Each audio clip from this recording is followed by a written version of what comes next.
Hey everyone, and welcome back to this episode of the Healing from Lyme Disease Summit. I'm your host, Dr. Tom Makkarti, and I'm really stoked today to be talking to a really great friend of mine, Tom Маккарти. We're going to be talking about the breakthrough code for health and healing. And, as you know, with everyone that I bring on the summit, I really want to, there are people that I know personally who have really motivated me to become a better person and also are out in the world sharing this light of healing and sharing a different perspective than maybe we've heard all the time.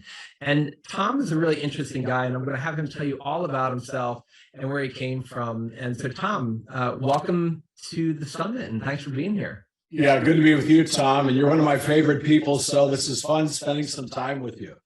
Yeah, it's really interesting. I tell people about my journey, Tom, and I talk so much about like it was, I didn't know what was going on, and I had to go back and deal with a lot of old stuff in my life, and then I had to like start working with yoga and then diet and learn to listen to that like innate healing wisdom. But and I know that you have your own unique story, and I think when we first met, we met at a conference in Puerto Rico, and I heard you speak. I was blown away by this breakthrough code you talk about. But before we kind of dive into that, where does Tom come from, and what really drives you to be this like force of nature sharing health and healing, through the planet at this point? Yeah, no, great question. And like you, I had hardships that really opened me up to looking at things not as the world's black and white, but there's shades of gray and nuances and lots of cool things that most people don't see. And I think it started to happen for me at a pretty young age. I was 3 years old when I remember seeing a taxi cab pull up to our home. I had a 2-year-old brother, a 6-month-old brother. My mom was probably 28 years old. My dad was an Army officer who had gotten sent to Vietnam. And the taxi cab was pulling up to our house to let my mom know my dad had been killed in Vietnam the day before. And so when something like that happens in your family, it's not black and white anymore. It's not the traditional way of everything's great, hunky-dory. Like you start to question things. And so at an early age, I had lots of different things going on. I had a lot of fear, I think. I didn't recognize it then, but I probably had anxiety. I had sadness, grief, all these things that I was experiencing. And some of it was mine, and some of it I'm sure I was taking from my mother, who never remarried. And life was pretty challenging. We didn't have a lot of money. She had 3 little boys. She did an amazing job, but it was tough times. And through that, though, I remember always searching, wanting to figure out life. Not that any of us ever have totally figured out life, right. But because I didn't think it was fair. I'm like, hey, why did this happen to me and my family? Why don't I have a dad? Why are we struggling so much financially?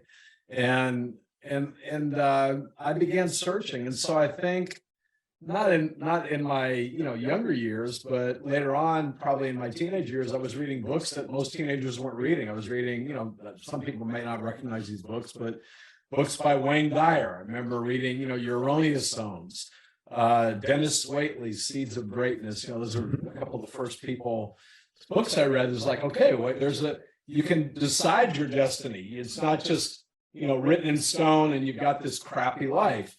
And then I read a book called Illusions by Richard Bach, who had written Jonathan Livingston Seagull. And, it started talking about, life really is just an illusion. It's based upon what we're making up, the story in our head, in our mind. And there's all sorts of ability to change that story. And then from there, I took a job with a Wall Street firm out of college, and I was going to go traditional, and I'm like, I don't really like this, even though I was doing well.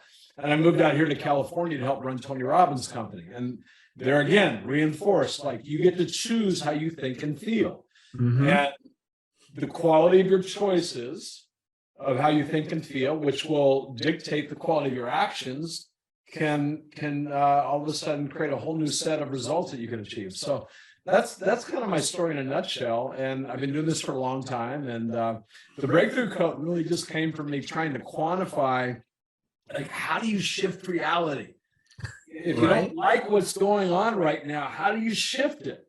And we all have that ability, and we're all responsible for whatever is going on right now. Like, we've programmed it. One of the things I say is that everything's created twice, first inside and then on the outside. You don't like what's going on the outside, go to the inside. You talked about that. Listen to that innate healing wisdom. Yeah. Go in and shift your story. But I've got a lot of passion around that, because I've had to do that big time, and I'm still working on it, like we all are. But I love helping people with that. So, like, one of the things that, I mean, all of this obviously resonates with me. I mean, that's why I really wanted to have this conversation, and why I think we gel so well. Like, I mean, I know this to be truth, but what do you say to people who are suffering with a chronic illness, or maybe they lost a loved one, or finances aren't the way they want? And you're like, look, well, Tom, like, my reality sucks ass. Like, like today really isn't where I want to be. And you're just telling me, kind of like, I had this conversation with my daughter the other day, is like, you're thinking about the way you want things to be, and it's not always happening right away. Mm-hmm. And my experience of today kind of sucks. Yeah. So how do you get people to kind of start to shift that sort of mindset and start to be open to this possibility of this other way of thinking? And really, when they are drained of everything, like if you lose a parent at a young age, how do you get the energy to actually start working with this stuff? Because I know it works, but that's the thing, getting people to do it and believe. Yeah. Well, I think this is my belief. Not everybody may believe this, but I believe the universe is always working in your favor. Like, me losing my dad at age 3, I believe my dad's still with me, right? You know, because we're not our bodies. We are living in this body, this vehicle, and that's the challenge that a lot of people that are having a chronic illness have. Their body is not functioning the way that they want it to, but you're not your body. Like, I was with my mother, and you've been around people, I'm sure, that as they've passed away, being a physician or been around that. I was with my mother when she actually did pass away. And I remember looking at her body and going, that's not my mom, right? I could really sense, it was like the first time I really got it, that because I believed it, but seeing, a physical body that the soul is not in anymore, you really get the awareness that we're not our bodies. But the universe is always working in our favor. And so for me at age 3, would I've loved to have my dad? Absolutely. Everything I hear about my dad, he was this amazing being. But that situation that, happened in my life made me who I am today. Now, I didn't see that right away. It took me years. At the beginning, I was just like those people you're talking about. I'm like, this isn't fair. This sucks. It was really hard growing up, really hard. Like, had to be, I didn't have to be, but I stepped up, and I was like the man around the house taking on all this responsibility. But that made me a better leader. I had a lot of pain when I was growing up. That made me more empathetic to other human beings. Yeah. Right? I don't think I'd be writing the book I wrote or speaking around the world on the things I speak about today had that situation not happened. I think life sometimes gives us a hard nudge when we need to create a different awareness or see things differently, and we don't like it. But when we look back, like I look back and I go, you know what? My childhood was really tough, but it made me who I am today. It made me so much better, I think, than I would have been had everything been, hunky-dory. So when you're in the middle of it, it's hard to realize that.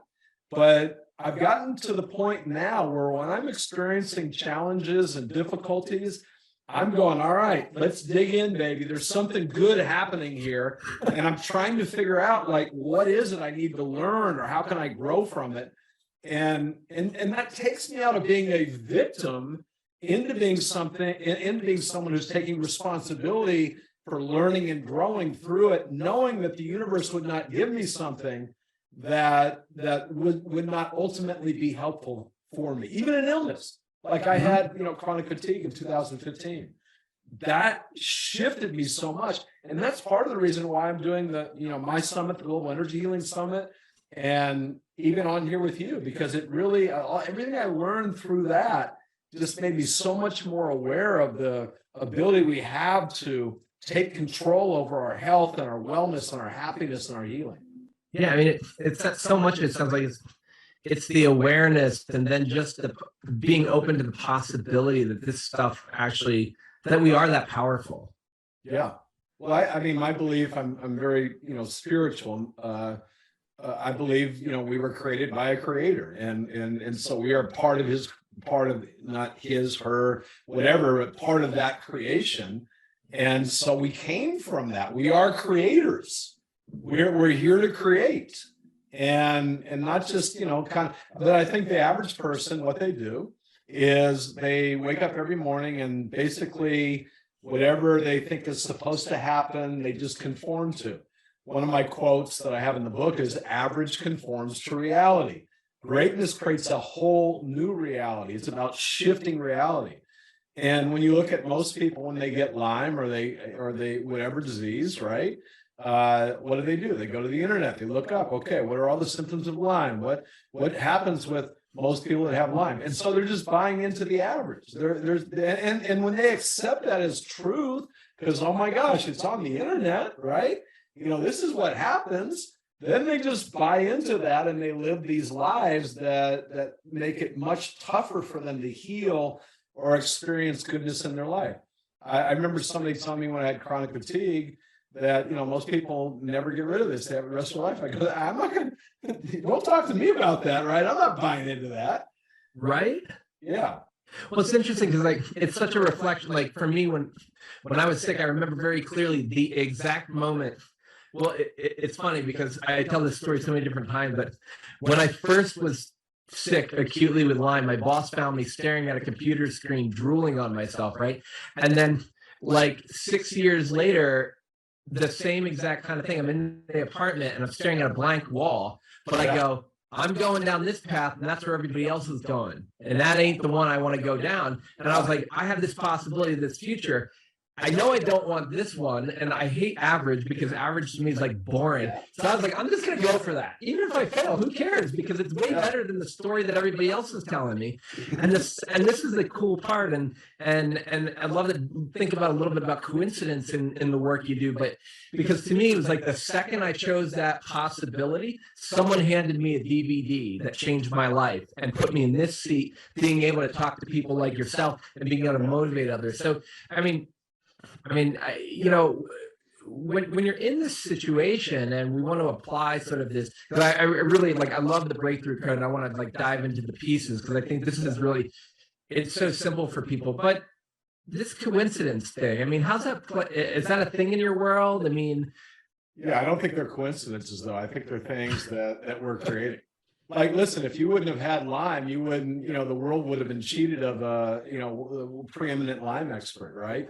I mean, that's the truth, right? You used that. You took it, you used it. I can still remember, literally probably, I don't, how many months, it was several months where I had a hard time getting out of bed, in 2015, and I could barely walk. I felt like I was 90 years old. I'd go out and try and do something with my son, like play golf. I could barely get out of the golf cart, hit the ball, get back in. I would be dizzy, all thing, duplicate, all sorts of stuff.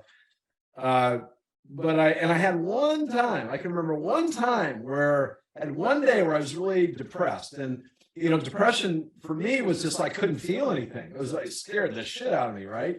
Because I didn't feel like eating. I'm like, why do I not want to eat today? And I'm driving and I couldn't feel anything.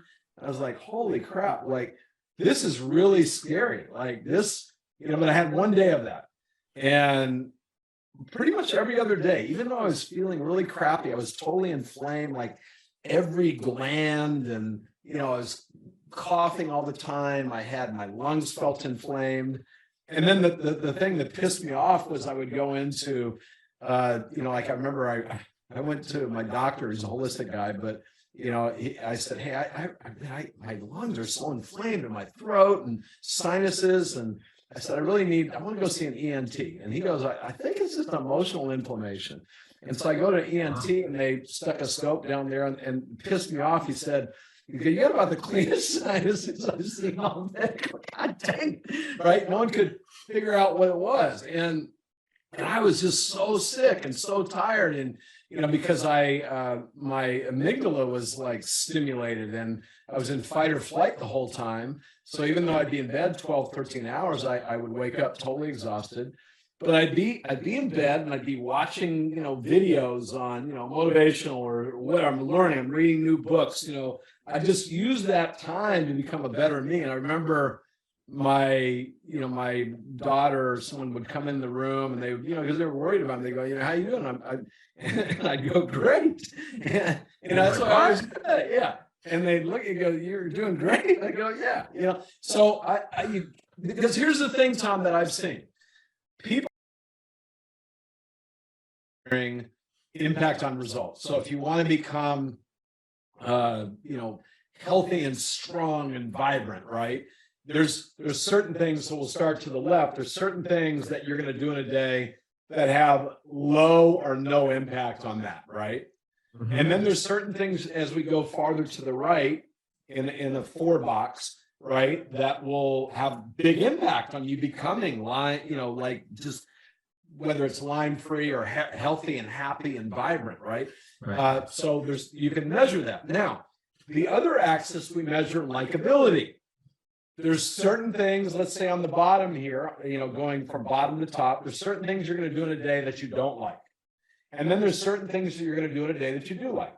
So now when we look at this block on the lower left, we have low likability, low impact. There's a lot of things we do in our life that, we don't like to do, and they really aren't going to impact this great result we want. So what should you do with that? Well, either delegate them or stop doing them, right? Or do as little as you can in that block. You don't like it, and it's not going to have a big impact. Now, there's a block above that is high likability, but low impact. Right. All the little things we do to stay busy and we go, I don't have any time. I don't have any time. I don't have any time. Look, if you really looked at your day, you got a bunch of time. You got the same amount of time as everyone else. But if you're spending it in areas that are just kind of time wasters, but you like it, it's like stuff that you just keep doing, like checking your phone every 5 minutes, right? Going on social media and spending, hours on it, and they go, I don't have any time, right? I don't have time to meditate or whatever. Mm-hmm. Right? So there's things there that, you have to be very careful. You can use them as little treats every now and then, but if they're not really giving you impact, you want to, that's like the bottom block is red, like red light, don't go there. This is probably a yellow. And then over to the right are the things you like to do that have high impact on your results. Yeah. And so whatever those might be, right? Maybe you really like to exercise. Maybe you like to meditate. Maybe you like to get good sleep. Maybe you like to program your mind, right? So hopefully you do, but not everyone has those things fall into that high likability, high impact. So then we go down to the breakthrough zone. Low likability, high impact. For me, by the way, that used to be meditation. I'm like, how can I meditate? I can't sit there for 20, 30 minutes. I mean, I got too much to do. And it was really hard. And I would go there and I'd like, my mind was so busy, but I made myself do it. One of the things that one of the habits of Pack Your Day with Effective Action is do what you hate to get what you want. Do what you hate to get what you want. Maybe it's eating healthy, right? I don't like the way that a green smoothie tastes. Well, you don't have to like it. You just have to do it, right? That's what it's right? I don't like the way this tastes, man. You don't have to like it. Just eat it, right? And I don't like meditating. You don't have to like it. Just do it. But then here's the thing. Like, I love green smoothies now. I didn't used to like them. I love meditating now. Before I got on you, I was meditating on one of those chairs back there, right? Literally just, half an hour ago. So a lot of the things we say we don't like, it's just because we've got this old story about it, or we haven't conditioned ourselves to like it yet. But if it's going to, my thing is, if it's going to help me, I'm going to do it, right? If it's going to help me, I'm going to do it. And even if I don't like it at first, I know that if I dig in, I'll probably like it eventually, or at least I'll be able to tolerate it, and it's going to get me the result I want. And that's where most people, I think, They're avoiding those things that are uncomfortable. I don't like it. It's not me. Just do it, and do it for a couple weeks, and you'll figure out it's not that bad. It's not that bad. That's awesome. I mean, it's just such a great summary of like how to get whatever you want, you know, in your life, how to get healthy. Because I think that like a lot of it is tough, right? I mean, I know the effort I put in. Like what I say is like, you know, I started yoga, which is the first thing that like after I invested mentally in myself, that I said yes to the opportunity to something. I remember I took it as a gym class in college, 8 o'clock in the morning. It hurt so bad, and I was a hockey player at the time. And I was like, nope. And you know, there's all these limber women that I thought was going to be a good pickup situation. Didn't quite work out because I'm like, and I can, you know. And then now here I am, fibromyalgia for 6 years. I could barely touch my toes, or I'm sorry, my kneecaps. Yeah. But I just did it every day, and I followed the prescription, even though it was completely and utterly miserable. Yeah. But I knew what you could achieve, and that's what I want everyone to understand, is that you have the ability to do everything that Tom has been talking about. This is not unique, and I love what you said earlier. It really isn't that these high achievers are ultimately unique individuals and they're one in a million. It's they become obsessed with what they want. Yeah. And they put that first. Like you said, I mean, I would really say, like, when you make the habit of doing what you hate to get what you want, yeah. I mean, man, spot on. Because realistically, like the green smoothie, you just hate it because you haven't done it and you haven't become familiar with it. Once you love it and you start to do it, your body's like, oh, I love that. Yeah. Yeah. And the body does love it. The body loves it, right? Because it's nourishing and healthy and clean and all this other good stuff. Yeah. And I think for a lot of people too, Tom, and is that when a lot of it is learning to become objective with what's real, what your body and your actual, like you said, your mind, your body living in your mind. I've never actually heard it put that way, but energetically that completely makes sense with me in my experience. So I love that, because it's like, we tend to think of our mind as our, you know, prefrontal cortex and everything. And it's like and it gets stuck in these patterns, right? And so when you start to be able to be objective about what does my body really want, not what does my brain think my body wants, but what does my higher superconscious mind want? So I absolutely just love it. As we kind of like land everything for folks, I mean, this is like a tour de force. I think if people just took your 3 habits or your you know, your 3 keys and just made those a daily habit of looking at that, and maybe did the exercise of the quadrants, you know, because I've heard quadrants done a bunch of ways. Yeah. That way is brilliant. And I just, you know, I just want everyone to just focus in on that, because it is a place where when you're stuck and you've been suffering for a long time, it's sometimes hard to think your way out of the paper bag. You know, I mean, everywhere you turn is this Lyme thing. So open the end of the bag and dive into everything that you're saying. So, you know, for anybody who's been suffering, whether it's financially, you know, relationship-wise, or even specifically, obviously, Lyme disease and the related infections, mold, and all that kind of stuff, you know, if you had some sort of like final kind of piece to just really send them on their way with this, what kind of inspiration and guidance would you share? The biggest thing that I think I could share with people is that, you know, Einstein basically said everything's energy. Everything's energy. Everything. Like, you know, our bodies are energy, our you know, the computers that we're looking at each other on right now are just energy, right? You know, it's condensed energy, it's solid energy, or it feels solid, but it's energy. And so everything's energy, and energy follows thought. We create things with thought. Everything's created twice, first inside, then on the outside. But when we start to really comprehend that everything's energy, because we see things as so, you know, physical, we believe in, but energy is like, oh yeah, it's that thing. No, the physical is energy too. And so if energy follows thought, we can change our bodies, right? We can shift our bodies. We can go from a situation of being chronically ill into being chronically healthy, you know, chronically happy, right? We can shift energy. I'm not saying it's easy and it doesn't always happen instantaneously, But if you really apply yourself to it, you can shift your whole being. You can shift your financial situation. You can shift your relationship. You can shift your health. I mean, everything can be shifted. You can create new realities. And the people in life that understand that, they're living with one foot in the physical world. So they're still in the physical world and functioning there. They're not, totally like, a saint that's in this spiritual realm all the time, but one foot in the physical and then one foot in the non-physical. And when you're playing the game that way, because most people are just entrenched in the physical, and when you're in the physical, then it's really hard to even conceptualize changing things because you see them as solid and can't be moved.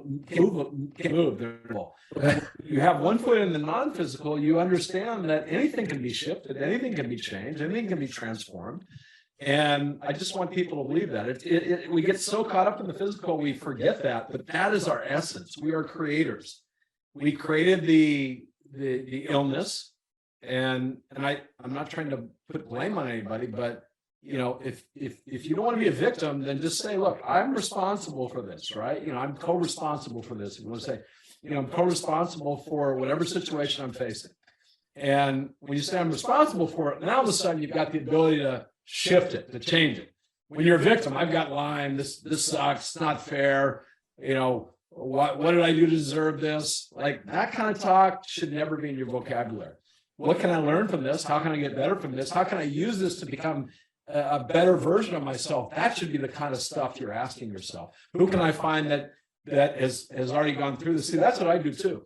Whenever I have a situation that's really tough, like, Lyme, if I have Lyme, like I'm going to go find you. Why? Because you had it, you got rid of it, and you're healthy and happy.